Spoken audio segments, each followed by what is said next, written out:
என் இனிய உலகத்தமிழ் மக்களே, தாய்மார்களே, பெரியோர்களே, சிறார்களே, என் அருமைச் சீடர்களே, யோக நண்பர்களே, யோக விரும்பிகளே, உங்கள் அனைவருக்கும் என் இனிய காலை வணக்கம். கலைஞர் தொலைக்காட்சி நிகழ்ச்சியில் நலமுடன் வாழ என்னும் பிரிவில் யோகாசனத்திற்கு அதிக முக்கியத்துவம் தரப்பட்டிருப்பதை நீங்கள் அறிவீர்கள்.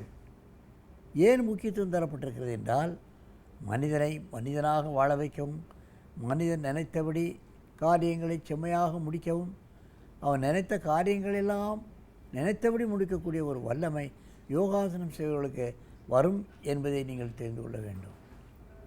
யோகாசனம் செய்வதால் நோய் வராமல் தடுத்து கொள்ளலாம், தங்களுடைய ஆயுளை நீடித்து கொள்ளலாம், நினைத்ததை நினைத்தபடி முடித்து கொள்ளலாம்.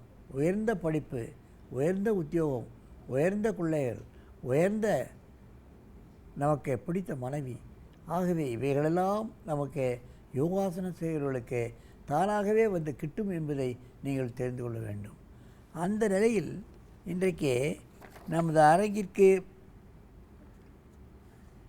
ராகவி 7 வயது 2வது வகுப்பு, வி ஜெய்கிரீஷ் 12வது வயது 7வது வகுப்பு, இங்கே அவர்கள் கர்ணபீடாசனத்தை செய்ய போகிறார்கள்.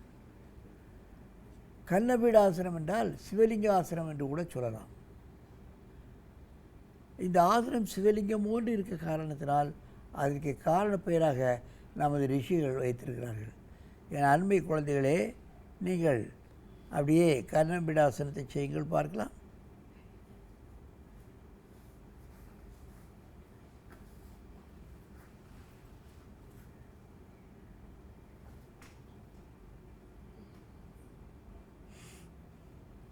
ஆரம்ப கட்டத்தில் கையை முதுகிலே வைத்துக் கொள்ளலாம். பாருங்கள், ஒரு சிவலிங்கம் போன்று இருக்கின்றது. ஆகவே தமிழில் சிவலிங்க ஆசனம் என்று நமது முனிவர்கள் சொல்கிறார்கள்.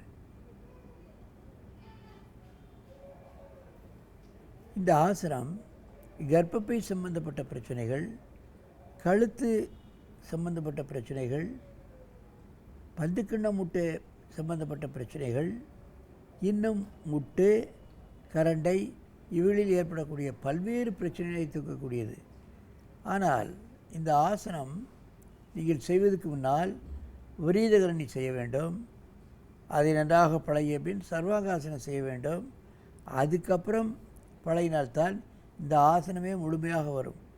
ஆகவே அதை ஒரு 6 மாதமாவது பழகிய பின் இந்த கர்ணபீடாசனத்தை செய்ய வேண்டும். மெதுவாக இறக்குங்கள்.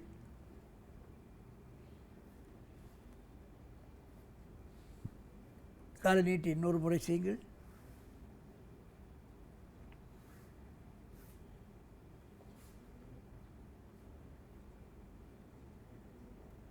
காலை ஃப்ளாட்டாக வை. முழுமையாக செய்கிறார்கள். கடுமையான பயிற்சி, சாதனை என்று சொல்வார்கள். இந்த குழந்தைகள் எல்லாம் சாதனை படித்த குழந்தைகள். மெதுவாக இறக்குங்கள். கால் நீட்டுங்க. தலையை அங்கேயே வைத்து காலை இங்கே நீட்டுங்கள்.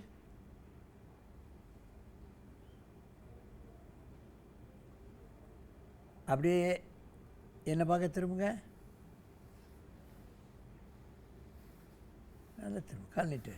முன்னவா, இன்னும் கொஞ்சம் முன்னவா. பட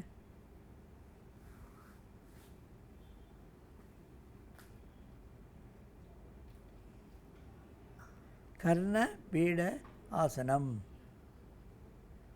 நான் ஏற்கனவே சொல்கிறபடி விரீதகரணி, சர்வாங்காசனம் இவைகளை ஒரு 6 மாதம் செய்த பின்புதான் இந்த ஆசனத்தை நீங்கள் செய்ய வேண்டும். ஆரம்ப கட்டத்தில் கையை முதுகில் வைத்து தாங்கி பண்ணலாம். போக போக கையை எடுத்து கீழே வைத்து கொள்ளலாம்.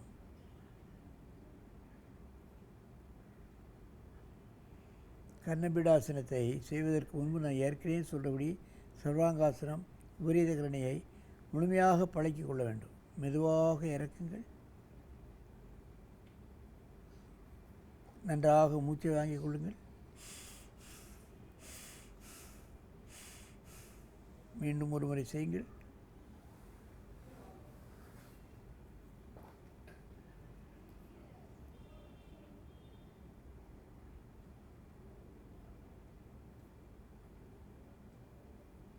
மெதுவாக இறக்குங்கள். மூச்சு இழுத்துக் கொள்ளுங்கள். இப்பொழுது நீ அங்கே பக்கமாக இந்த பக்கம் அப்படிதான். இப்படி நீ அந்த பக்கம் கொஞ்சம் தள்ளிப்போ. அங்கே இந்த பாரு, அங்கே தள்ளிப்போ. அங்கே திரும்ப, அங்கே பார்க்க திரும்ப. நீ தள்ளி வாடா டே. இப்போ பண்ணு.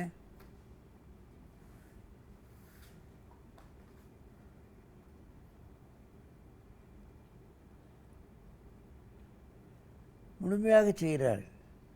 சாதனை படைத்தவர்கள் என்று கூட சொல்லலாம். ஏதோ சிறுவர்கள் நல்ல இந்த மாதிரி செய்து விட்டார்கள், பெரியவர்களுக்கு இது வராது என்று நினைக்காதீர்கள். நீங்கள் நிச்சயமாக முட்டு தரையிலே படாவிட்டாலும் கால் சுவரை வைத்து மெதுவாக கொஞ்சம் கொஞ்சமாக கீழே இறக்கி பழகினால், முழுமையாக செய்யாவிட்டாலும் உங்களுக்கு இந்த ஆசனத்தினுடைய பல்வேறுபட்ட நன்மைகள் நிச்சயமாக கிட்டும் என்பதை நீங்கள் தெரிந்து கொள்ள வேண்டும். மெதுவாக இறக்கிறே பத்மாசனத்தில் போய் உட்காராங்க. அங்கே பார்க்க திரும்ப, அங்கே போட, அங்கே பார்க்க.